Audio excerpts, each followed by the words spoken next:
bienvenue, je suis content de me présenter sur mon site, Jean-François Brahim. Bon, vous verrez mon site par la suite, mais ici, je profite de la présentation du site pour expliquer la confection et la construction d'un tableau. Je ne dis pas qu'il faut faire ce que je fais, mais expliquer comment je fais. J'ai mis 6 semaines pour faire ce tableau. Ce tableau, il est composé de 5 éléments. Pourquoi 5 éléments? 5 toiles de 50 par 1 mètre pour faire 2,50. L'important, c'est le transport. Donc, ils peuvent se mettre l'un à côté de l'autre pour les transporter. C'est quand même beaucoup plus facile. Et j'avais fini mon tableau. Et puis, j'ai un de mes amis qui est un très grand peintre. Un philosophe émérite, un ancien professeur de philosophie, mais qui est à la peinture. Il est aussi bon en peinture qu'en philosophie. Et alors, lui, il a une technique très particulière pour faire les ciels. Comme mon tableau était fini, il m'a dit, avec ce pinceau, on appelle ça un petit gris, il a une technique pour faire le ciel. Je lui ai donc demandé de venir, vous le verrez dans le fait du film, comment il utilise sa technique et si ça peut vous servir. Voilà, mon ami peintre et philosophe, c'est Benjamin Horcajada, et c'est un très grand artiste. Voilà. Ensuite, pour vous faire visiter pour mon site, vous aurez forcément dans la galerie, la page suivante, la genèse de tous les tableaux. Je n'ai fait peut-être 2000 dans ma vie, mais enfin là il y en a une partie, parce qu'il y a une époque je ne prenais pas les photos, je ne prenais pas les tableaux que j'avais faits. Donc ici j'ai choisi le thème des Beaux-de-Provence, parce que j'ai vécu au Beaux-de-Provence et j'ai exposé pendant 16 ans. Donc c'est une ville qui me plaît beaucoup, et là c'est les Alpilles, avec une scène bucolique, où j'ai représenté des personnages qui sont sur chaque toile, en train de faire la sieste, lui fait le couillon là, pour séduire, c'est le beau des beaux. Et puis ceux-là, ils sont bien, voilà. Et ça, c'est le tableau fini, il manque de le vernir. Après, on les attache avec une barre en haut et une barre en bas, et quand on se réinstalle, on le réinstalle comme ça. Alors c'est une vision poétique des Beaux-de-Provence, bain de soleil au Beaux-de-Provence, avec la joie, les gens qui font la sieste. Alors voilà, maintenant, deuxième phase, j'efface mon dessin.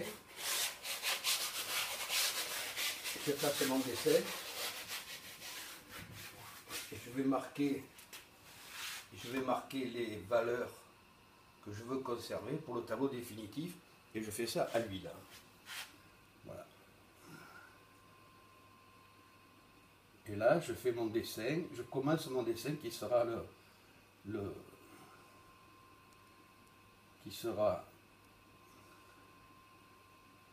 la base à partir desquelles je vais pouvoir peindre. Ce sont des repères.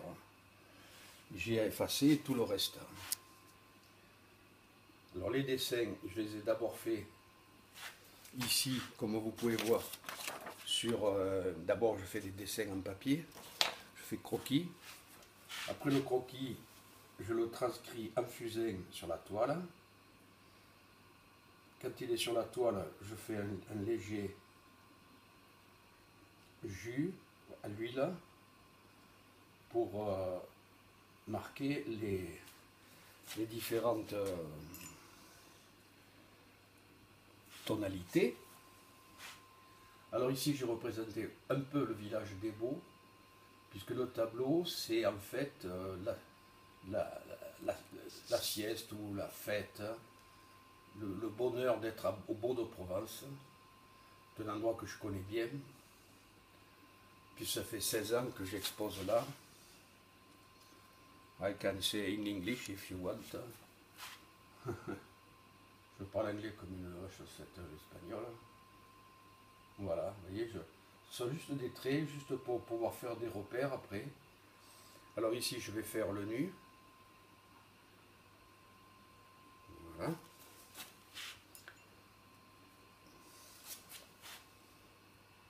Donc ce sont des repères.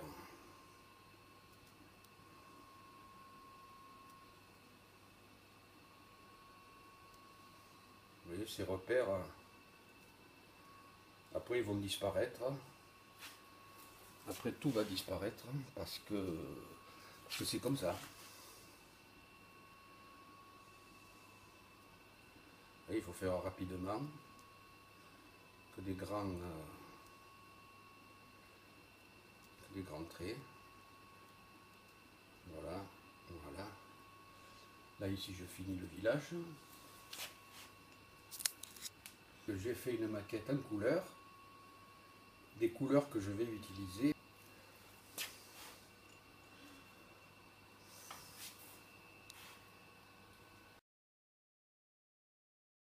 Le stade du tableau, j'ai fait un jus avec de l'huile pour faire les valeurs.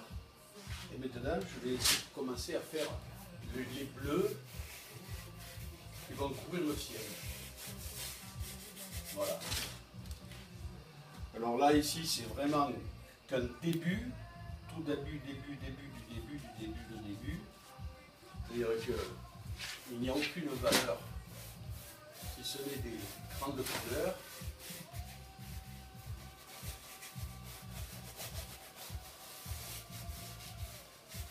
Des grandes valeurs qui vont définir les zones. Alors, certainement un bleu qui sera un bleu plutôt violet. Ce sera plutôt un bleu violet que je mettrai avec des nuances. C'est pour pouvoir jouer sur les différentes couleurs qui vont s'affronter. C'est un jus qui n'est fait qu'avec un petit peu d'essence de térébenthine ou de white. C'est juste pour fixer des valeurs. C'est la première couche qui après va disparaître et je ferai le tableau plus définitif. Voilà. Vont se retrouver dans les troncs des arbres des oliviers parce que j'ai pris cette option de faire les arbres bleus. Après il ne restera plus que la dernière étape qui sera de faire les personnages. Voilà, il ne s'agit là pour l'instant que de brosser l'ensemble du tableau. Le tableau définitif n'aura pratiquement plus rien à voir avec ça. Ce sont des guides qui me servent après à faire mes couleurs. Voilà. Le stade du tableau qui est entamé depuis à peu près un mois. Et là, je commence à dessiner un petit peu la campagne aux alentours. C'est une peinture que je fais tout au couteau. Et moi, c'est des champs de lavande. Ce ne sont peut-être pas des champs de lavande, mais ce sont des champs bleus. C'est pour jouer sur le contraste des couleurs. Voilà. Et c'est fait au couteau. Ça demande pas ça ne supporte pas de rature, hein. C'est direct. Voilà. C'est pour donner des contrastes. Parce qu'il faut qu'une couleur ne soit jamais seule et ne soit pas accompagnée d'une autre couleur. C'est une leçon de Picasso, ça. Il dit toujours une couleur doit accompagner une autre couleur.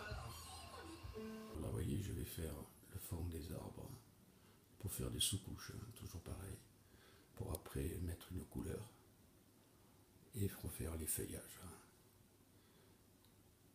Alors j'ai choisi là le bleu parce que je trouve que les arbres en bleu, pourquoi pas. Les personnages en bas seront dans des petits rouilles rouges, voilà. Et après il reste le ciel à faire.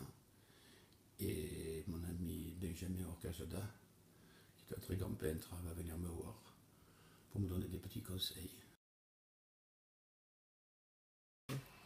Alors là c'est la maquette des couleurs que je vais utiliser pour le grand panoramique que vous avez vu. Aujourd'hui, j'ai la visite de mon grand ami Benjamin, le célèbre peintre et philosophe, qui me donne une leçon de peinture sur le ciel. Il utilise un pinceau aquarelle, c'est ça. Alors moi j'ai fini le tableau, il a mis à l'envers, et vous allez voir une leçon de peinture. Voilà. Merci Benjamin, c'est superbe. Et Benjamin vient de réussir un ciel provençal magnifique. Oui, Je vais vous expliquer. Pour moi, une peinture, elle doit raconter une histoire. Et il faut qu'il y ait de l'émotion. Donc je reste figuratif, forcément. En abstrait, j'y comprends rien. Bien que le ciel soit un ciel abstrait. Voilà. Et donc pour moi, la peinture, c'est ça. Avec des très gros contrastes. Et ça, c'est Van Gogh et Picasso qui nous ont enseigné ça. C'est-à-dire qu'une couleur seule ne peut être mise en valeur par qu'une autre couleur très contrastée qui se trouve à côté. Voilà. Donc on vient de finir ça. Voilà.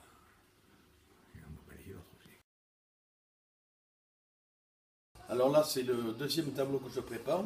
Un voyage à Santorin qu'on a fait avec Lisa.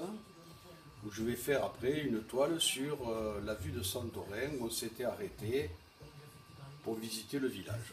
Alors, tout à l'heure, vous avez vu le dessin, ça c'est le tableau fini de Santorin. Quand je fais une grande peinture, je fais toujours un deuxième tableau à cause du temps de séchage. Parce que comme je peins à l'huile avec des cicatifs, il faut un séchage.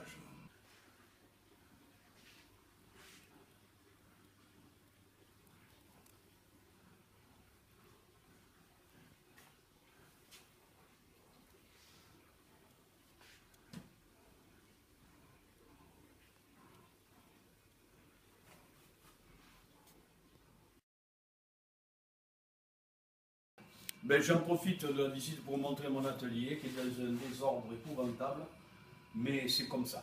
Je trouve toujours ce qu'il me faut sous la main, mais il y en a des dizaines, il y en a de partout. Et maintenant, je vais vous montrer ici la dernière série sur laquelle je travaille. Alors, je suis allé à Venise, j'ai fait un voyage à Venise, où je fais des croquis. J'ai commencé à faire quelques tableaux. Voilà, mais ça, c'est les débuts des tableaux. Et encore une série. Une exposition à Venise.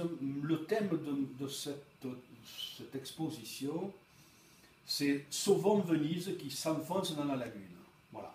Donc ça sera une prochaine exposition.